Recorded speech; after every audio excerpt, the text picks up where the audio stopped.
Hi, welcome back to Aussie Peelback. Today we're going to be talking about our actual name, Aussie Peelback, and why we decided to go with that as a business, as well as addressing a few other commonly asked questions and some FAQ.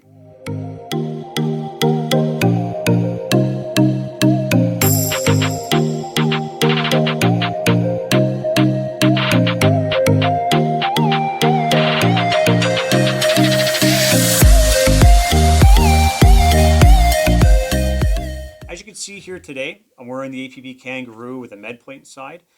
This is really our core product. This is what started it all for us, offering an option that's a little bit different in terms of IFACs on the market right now, give you something more low profile based on some of the lessons learned we've seen through a variety of different soldiers and police officers' careers, giving you guys the absolute best and providing something a little bit more innovative than what's out there on the market.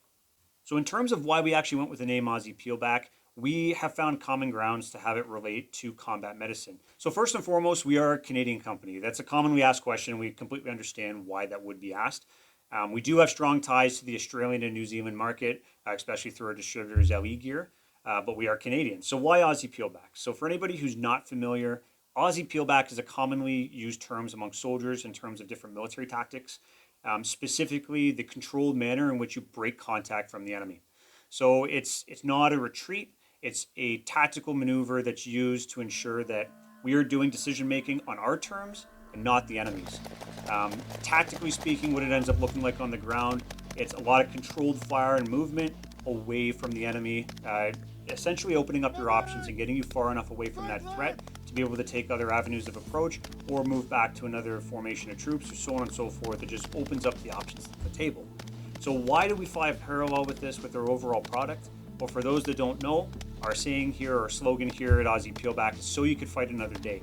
So similar to our med plate setup, we do have that strong belief that combat medicine and things in the TCCC realm, once you really take on that education and you invest in those tools, they give you the opportunity to get back into the fight down the road. If you end up investing in that skill set, it really gives you a plethora of options to ensure that you're not finding yourself in those bad spaces. Similar to combat medicine, an Aussie Peelback allows you to make decisions on your terms of engagement, not the enemy's. That is why we ended up going with that brand name specifically, which we know has strong ties to the military community, specifically in Canada, where I don't know a single Canadian soldier that's not familiar with the phrase Aussie Peelback, and we found it really roots well with our overall core identity here.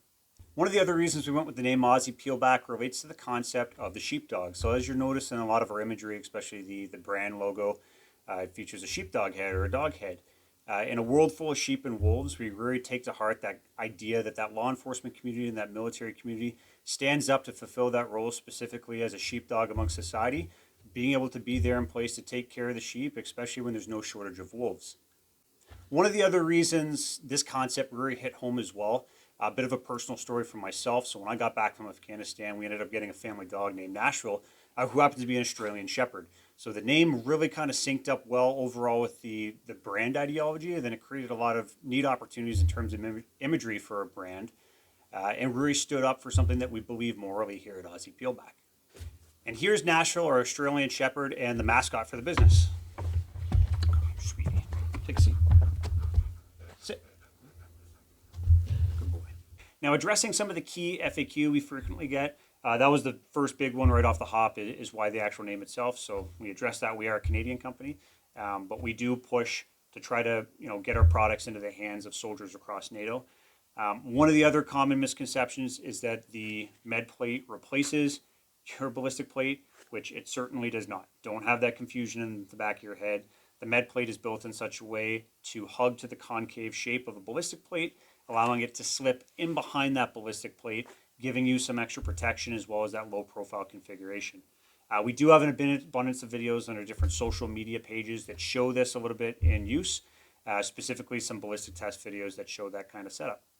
One of the other misconceptions we see a lot too is the actual deployability itself. So this is one of the easiest IFACs to deploy in the market. Why? It's set up right front and center in that diver's triangle, where whether it's right-handed or left-handed, you could easily pull it out of your plate carrier setup. Most IFACs, you're going to find them on the back of your vest and things of that nature. We take a different approach of putting it right up front. So carrying forward with that FAQ, One of the other common misconceptions is if you take a round center mass of the plate, what's that going to do to the IFAC in behind?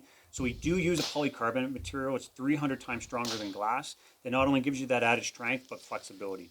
Once again, in our live ballistic tests, we've gone through a variety of different calibers to show this, and happily with the results, have had zero issues with regards to any type of damage to the IFAC in behind, either because of kinetic energy transfer or deformation. Hopefully that answers a few of your questions, and if you do have any more questions, feel free to reach out to us and we'll go ahead and take care of you. Thanks for watching.